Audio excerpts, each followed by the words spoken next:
Perkenalkan, saya Gerta Nur Rosyid, NIM K35230313. Perkenalkan, saya Najila Najwa Ajani, NIM K35233055. Perkenalkan, nama saya Wawan Ahmad Tawan, NIM K35233031. Perkenalkan, saya Gila Perkasa, NIM K35233039. Assalamualaikum warahmatullahi wabarakatuh. Waalaikumsalam warahmatullahi wabarakatuh. Selamat pagi. Selamat pagi, Bu. Oke, gimana kabarnya teman-teman? Alhamdulillah. Luar biasa. Oke, pada semangat nih. Jadi hari ini kita bakal masuk ke mata pelajaran bahasa Indonesia. Udah sering ya, kita setiap minggunya pasti ada mata pelajaran bahasa Indonesia. Nah, buat minggu ini kita bakal mempelajari 3 struktur teks. Yang pertama ada laporan hasil observasi, yang kedua ada teks iklan, slogan, sama poster, dan yang terakhir ada artikel ilmiah. Oke, teman-teman bisa langsung membuka materi yang aku share di grup ya. Oke, sebelum itu ada yang tahu nggak teks laporan hasil observasi itu apa? Tahu? Oke, boleh Mbak Yatin. Teks laporan hasil observasi adalah teks yang berisi gambaran umum mengenai sesuatu yang didasarkan pada hasil kegiatan observasi. Oke, tujuannya? Nggak tahu Bu, apa itu? Aku tahu. Silakan. Untuk memperoleh informasi tentang tingkah laku, keadaan, kondisi, atau situasi dari objek yang diteliti. Oke, kan dari judulnya teks laporan hasil observasi ya. Berarti teks ini tuh diambil dari hasil observasi atau kejadian nyata sebenarnya. Terus ada ciri-ciri teks observasi. Yang pertama itu bersifat objektif, berarti sesuai yang disajikan sesuai fakta. Kalian dapatnya apa, berarti harus disajikan sesuai apa yang kalian ketahui itu. Lalu bersifat universal, tidak berpihak pada siapapun. Selanjutnya, teks observasi ini berdasarkan fakta yang terjadi saat pengamatan, jadi secara real. Lalu tidak mengandung hal yang menyimpang, ditulis secara lengkap dan sempurna. Dan objek yang dijabarkan, yang dibicarakan adalah objek tunggal. Selanjutnya ada struktur. Nah, di teks observasi ini ada 4 struktur. Yang pertama ada judul, klasifikasi umum, deskripsi, dan penutupan. Nah, siapa yang bisa menyebutkan pengertian dari struktur itu? Ada yang bisa? Mungkin silakan Mbak Arum.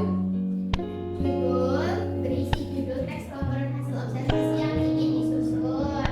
Oke. Terus klasifikasi umum berisi gambaran umum mengenai objek yang ingin diamati. Terus deskripsi berisi penjelasan manfaat dari objek yang sedang diamati serta hasil pengamatannya. Terus yang terakhir itu ada penutup atau kesimpulan, berisi kesimpulan dari laporan yang dibuat. Oke, nah, jadi kita udah tahu ya dari ciri-ciri, pengertian, dan struktur dari laporan hasil observasi. Sudah bisa dipahami ya? Oke, lanjut ke teks selanjutnya. Mas Abdul, oleh rekan saya, silakan. Selanjutnya materi yang kedua adalah slogan dan poster. Pengertian dan utama adalah dan atas informasi yang mendorong dan membujuk halayak agar tertarik pada barat dan besar. Yang ditawarkan baik barat atau bersih. Kedua, slogan. Slogan merupakan kalimat atau frasa yang umumnya menarik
bisa jadi variasi gaya tulisannya untuk menambah daya tarik visual.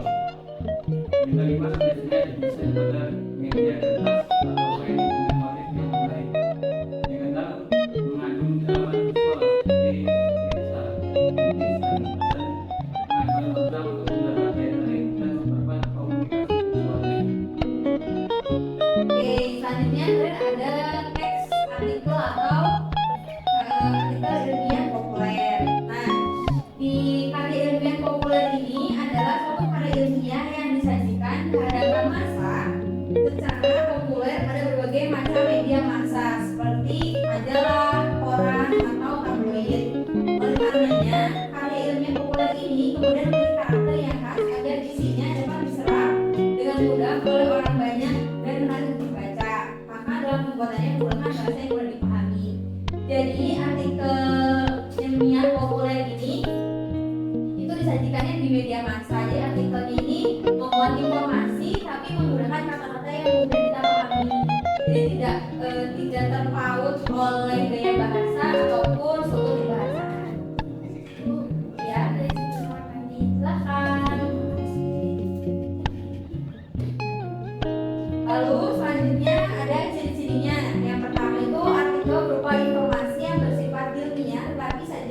sekarang boleh didiskusikan perbedaan dari ketiga teks tersebut. Perbedaannya apa aja? Nanti saya kasih waktu 25 menit, bisa dikerjakan mulai sekarang.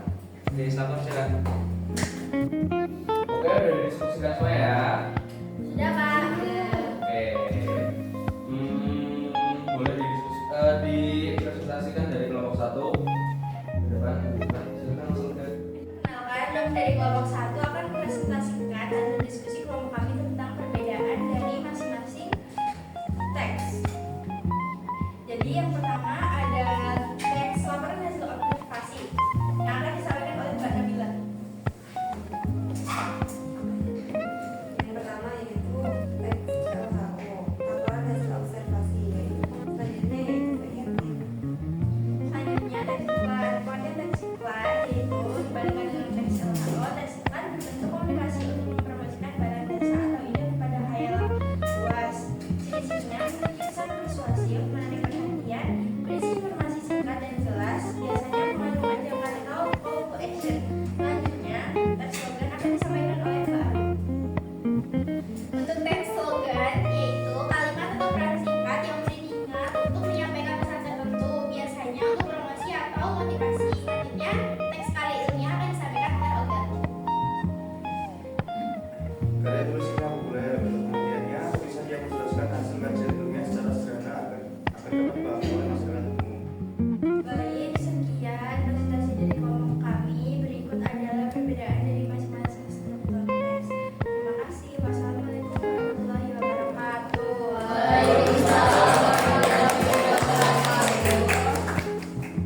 Oke, presentasinya udah ya dari kelompok 1, 2, sama 3.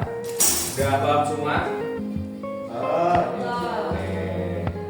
Kalau gitu kita tutup pelajaran